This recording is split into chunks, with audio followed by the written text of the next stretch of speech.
श्री शाम सभी को। तो जैसे कि आपको पता है, इस चैनल पे मैं आपको DREE and EMLS 2026 target series नाम मैंने इस सीरीज़ को दिया है, करा रही हूँ मैं आपको। तो 14th वीडियो ऑलरेडी हो चुकी है एंड प्लेलिस्ट बन चुकी है। आज हमारा डे 15th है, तो देखते हैं आज क्या नया सीखने को मिलता है। वैसे भी आपने थंबनेल से देख लिया है कि आज हमारी 3 थ्योरम होने वाली है, Gauss theorem, Green theorem and Stoke theorem, जो कि आपकी वेक्टर कैलकुलस में very very very important theorem है। ठीक है, तो जितने स्टार हो सके उस पर लगा लो, क्योंकि DREE में 1 से 2 क्वेश्चन इसी के ऊपर बेस्ड आते हैं। ठीक है, तो मोस्ट इंपॉर्टेंट है ये तीनों थ्योरम। तो आज मैं ये तीनों थ्योरम आपको समझाने वाली हूँ। तो चलो स्टार्ट करते हैं अपनी वीडियो। तो सबसे पहले आती है हमारी स्टोक थ्योरम। स्टोक थ्योरम क्या बोलती है, पहले मैं आपको ना ओरली समझा देती हूँ। ठीक है, फिर इस पे आएंगे, क्योंकि मैं डायरेक्ट आपको पढ़ के बताऊँगी ना, तो भाई जिसने ग्रेजुएशन में ढंग से नहीं पढ़ा ना, तो फिर वो थोड़ा सा फिसल जाएगा बच्चा।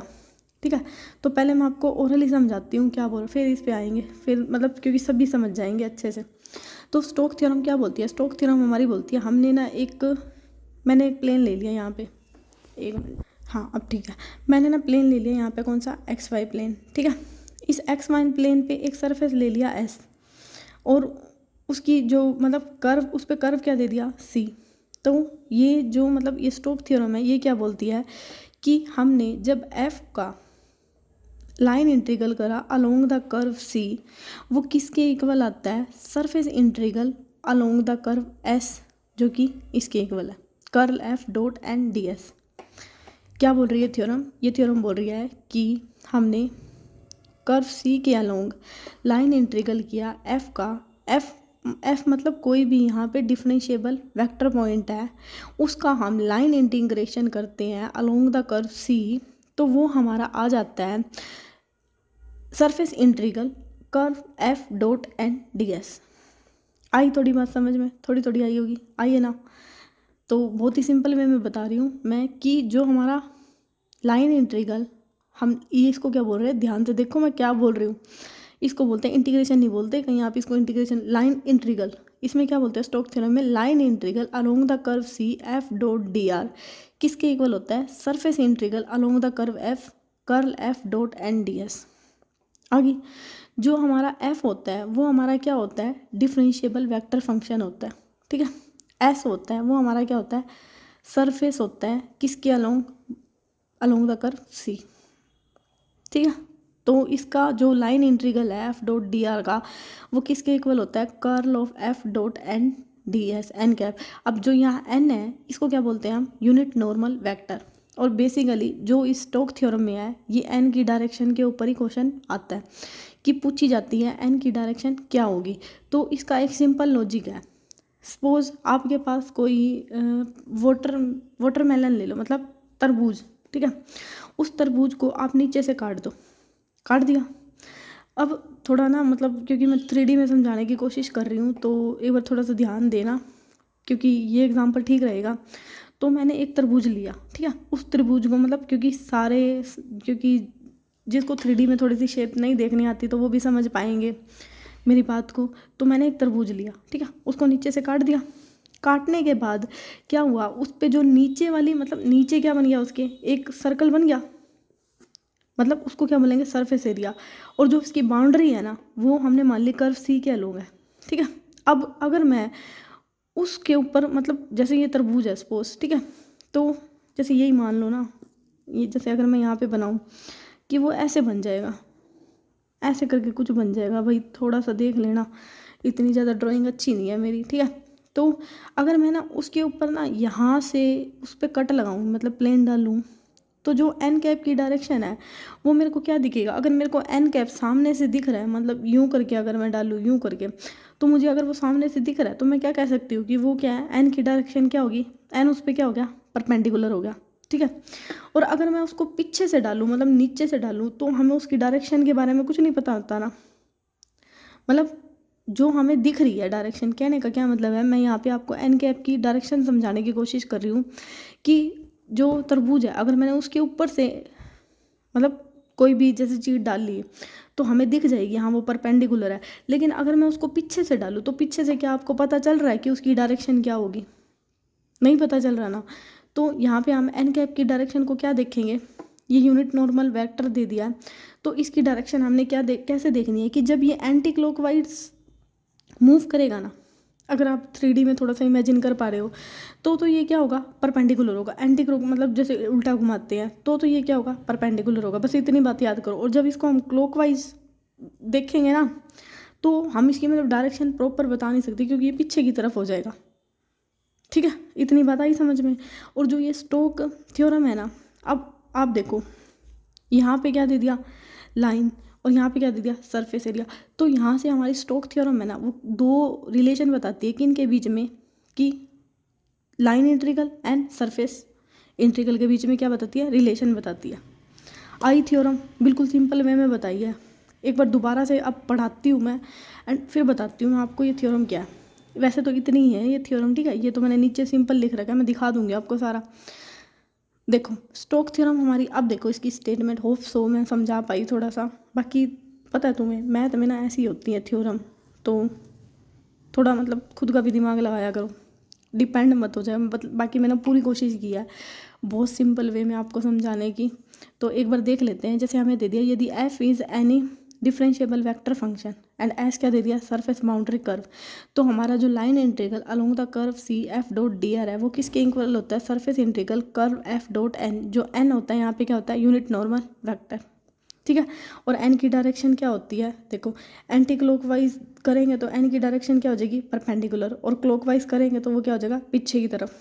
और जैसे कि मैंने अभी आपको बताया कि हमारा ना लाइन एंड सरफेस इंटीग्रल में क्या बताता है, रिलेशनशिप बताता है, ठीक है। होप सो इतना ही याद कर लो कि इसमें बेसिकली क्या होता है, लाइन इंटीग्रल से सरफेस इंटीग्रल में चले जाते हैं। तो ये क्या बोलती है, हमारी स्टोक थ्योरम। इतना आया समझ में, होप सो आया होगा।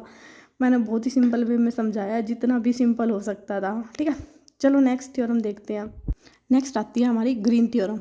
मैंने स्टोक थ्योरम पहले क्यों ली, क्योंकि ना वो थोड़ी सी समझानी वो थी, थोड़ी सी अजीब सी थी, क्योंकि वो थ्योरम समझ आने के बाद ना ये भी कनेक्ट हो जाएंगी आपस में।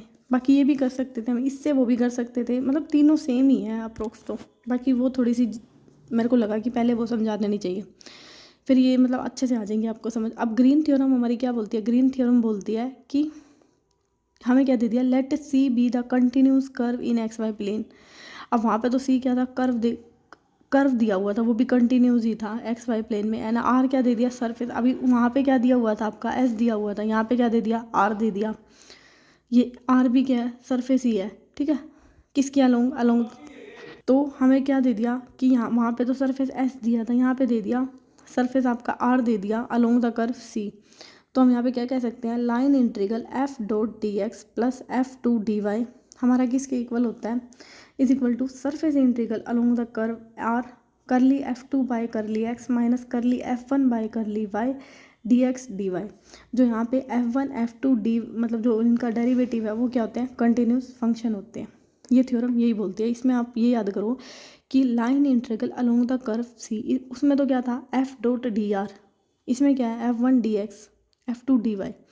अब जब डी एक्स के अलोंग करेंगे तो मतलब ये ना अपोजिट हो रहे हैं यहाँ पे पहले क्या आ रहा है, curly F two by curly X minus curly F one by curly Y, ठीक है। ये इसका देख लेना, ये थोड़ा सा ना अपोजिट अपोजिट आ रहे हैं। यहाँ पे एफ टू के साथ क्या दे दिया, यहाँ एफ टू डी वाई था ना, D x, and F one के साथ क्या दे दिया, डी वाई, क्योंकि यहाँ डी एक्स था, और डी एक्स डी वाई, ठीक है। ये थोड़ा सा ध्यान देना क्योंकि एग्जामिनर इसी में कंफ्यूज करता है। अभी देखना मैं आपको क्वेश्चन दिखाती हूँ, फिर बताना कौन सी थ्योरम है ये, ठीक है।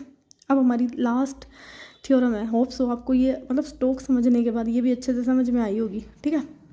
अब हमारी आती है गोस थ्योरम। गोस थ्योरम हमारी क्या बोलती है, ये थ्योरम बोलती है कि जो हमारा f है ना, वो हमें क्या दे दिया, f1i f2j f3k is a continuous and differentiable vector point, ठीक है, function, and v is the volume bounded by the surface. Then तो इसने क्या कह दिया कि line integral of the surface f dot N D S किसके equal होता है, वॉल्यूम। अब गोस में ना याद रखो, अब वॉल्यूम आता है इसमें, क्योंकि यहीं घूम जाते हैं बच्चे आधे से ज़्यादा। तो वॉल्यूम किस में था, तो इसकी मैं बताती हूँ शॉर्ट ट्रिक भी, एक बार पहले देख लो थ्योरम क्या बोलती है कि हमारा लाइन इंटीग्रल दे दिया along the curve S F dot N D S किसके इक्वल होता है, volume of the curve D V divergent of F D V, ठीक है, इसको ये बोलेंगे। तो जो n होता है यहाँ पे क्या होता है, यूनिट नॉर्मल वेक्टर होता है। अगर मैं इसकी रिलेशनशिप की बात करूँ तो किस में, सरफेस एंड वॉल्यूम में क्या होता है, रिलेशन होता है इंटीग्रल में। तो यहाँ से दिख रहा है ना आपको, एक सरफेस एंड वॉल्यूम में क्या हो गया, इसका रिलेशनशिप बताती है। तो आप इसको कैसे याद करोगे, देखो क्योंकि ना मेन हमको क्या करनी है, याद करनी है, हमें प्रूफ नहीं करके दिखाना पेपर में। तो क्योंकि हमने एक नंबर लेना है, अब वो एक नंबर कैसे आया जाएगा, जब हमको याद होएंगी चीज़ें। तो देखो स्टोक में क्या था, स्टोक में ना आपका F.dr वो क्या जा रहा था, कर्व से सरफेस में जा रहा था। एंड ग्रीन में भी क्या जा रहा था, कर्व से सरफेस। इतनी बात आई, बस उसमें एस था, इसमें आर था। इसमें क्या था, इसमें डेरिवेटिव आ रहे थे, उसमें क्या था, उसमें सिंपली आ रहा था, कर्ल आ रहा था, कर्ल आ रहा था ना उसमें। मतलब थोड़ा थोड़ा आप रिलेट करने की कोशिश करो, याद करो, क्योंकि मेन ना ये मार्क करने। अभी देखो मैं आपको क्वेश्चन दिखाती हूँ फिर बताना। तो F.dx प्लस F.2dy हमारा किसके इक्वल होता है, इसमें ना थोड़ा सा याद करो। अब यहाँ F1 के साथ dx था ना, तो करली F2 है ना, वो dx के अलोंग जाएगा, ये अपोजिट हो जाएंगे यहाँ पे dx dy, ठीक है। और जो गोज है ना वो वॉल्यूम में जाता है, मतलब हमारा स्टोक एंड ग्रीन तो किस में जाता है, सरफेस एरिया में जाता है। एंड जो गोज से याद करो, गोज थ्योरम से आप कैसे याद करोगे, गुस्सा आते ही ना वॉल्यूम, मतलब वॉल्यूम का यूँ मान लो कि गुस्सा आते ही किसी ने शीशा तोड़ दिया, और वो शीशा कैसे था, मतलब एक 3D में था। आजकल होते हैं ना जैसे फैशनदार शीशे वगैरह, तो वैसे याद कर लो थोड़ा, गुस्सा आते ही उसने शीशा तोड़ दिया, शीशा किस में था, वॉल्यूम में, ठीक है। तो इसको मतलब वैसे, क्योंकि मार्क करना है हमको तो, ठीक है, तो ये ऐसे मार्क हो जाएगा वहाँ पे, क्योंकि वॉल्यूम होता है F.d, क्योंकि यहाँ पे तो सेम ही होती हैं चीज़ें अभी जो आपने देखी थी, बस ये वॉल्यूम में जाता है, थोड़ा बहुत पता होना चाहिए तो आंसर आ जाएगा, ठीक है। अब इसका क्वेश्चन दिखाती हूँ एंड देखना कैसे आया था। तो यहाँ पे देखो, अब जो क्वेश्चन आया था आपका प्रीवियस ईयर में क्या था कि हमें P(x, y, Q(x, y) are the scalar function over the domain D with the piecewise smooth closed boundary C then. तो हमें ऑप्शन बताना है। सबसे पहले तो ये ऑप्शन देखो एंड बताओ मेरे को कौन सी थ्योरम है, ये कमेंट करके बताओ फटाफट, कौन सी थ्योरम है, ग्रीन है, स्टोक है, या फिर गोस है। अब गोस में क्या था, वॉल्यूम था, भाई वॉल्यूम तो दिख नहीं रहा, वहाँ से कट गया। अभी स्टोक में क्या था, कर्व था, भाई वहाँ वो भी नहीं दिख रहा। तो बेसिकली कौन सी थ्योरम है, ग्रीन थ्योरम, ठीक है। ग्रीन थ्योरम में मैंने अभी आपको बताया क्या था, P1, उसमें दो फंक्शन थे ना कि P1 एंड P1 बोल रही हूँ, F1 and F2, F1 dx F2 dy, उन पे क्या था, लाइन इंटीग्रल था। तो यहाँ पे देखो पहले तो दो, भाई हाँ ये प्लस तो नहीं था, इतना याद हो गया ना थोड़ा सा, ये माइनस भी नहीं था, ये भी नहीं था, तो वहाँ पे क्या था, प्लस था माइनस था। आप बताओ, यहाँ देखो यहाँ पे कौन सा साइन है, प्लस का। तो भाई ये याद रखना थोड़ा सा, देखो क्योंकि ना चीज़ें नहीं हैं तो समझने में थोड़ा सा होता है। देखो यहाँ पे ये चीज़ भी याद रखना, ये प्लस है और यहाँ माइनस है, मतलब सरफेस इंटीग्रल में माइनस है, तो ध्यान रखना। थ्योरम पता चल गई कौन सी थी, ग्रीन, एंड साइन पता चल गए। तो यहाँ पे देखो अब साइन कौन सा था, प्लस और माइनस। अब देखो यहाँ दोनों साइन आ गए प्लस प्लस, तो ये तो वैसे ही कट गया। यहाँ पे आ गए दोनों माइनस, तो ये भी कट गया। यहाँ पे आ गया प्लस माइनस। अब थोड़ा सा दिमाग लगाओ, प्लस किस में था, माइनस किस में था, सरफेस में क्या था, माइनस था, तो ये क्वेश्चन वैसे कट गया। तो ये सरफेस में माइनस आ गया और यहाँ पे प्लस आ गया, तो ये हो गया हमारा आंसर। देखा मतलब थ्योरम की स्टेटमेंट से कैसे वो करते हैं। होप सो आपको मतलब ये समझ में आई होगी। भाई चीज़ें सभी के लिए नहीं होती हैं, तो थोड़ा ये मत करना, ठीक है। मेरे लिए भी थोड़ी थोड़ी नई नई चीज़ें हैं, बाकी मैं पूरी कोशिश कर रही हूँ आपको मतलब जितना सिंपल हो सके उतना सिंपल आपको बता सकूँ। होप सो आपको ये तीनों थ्योरम अच्छे से समझ में आई होंगी, यानी इसका क्वेश्चन भी देख लिया। तो अभी के लिए इतना ही, मिलते हैं नेक्स्ट। तो थैंक यू सो मच।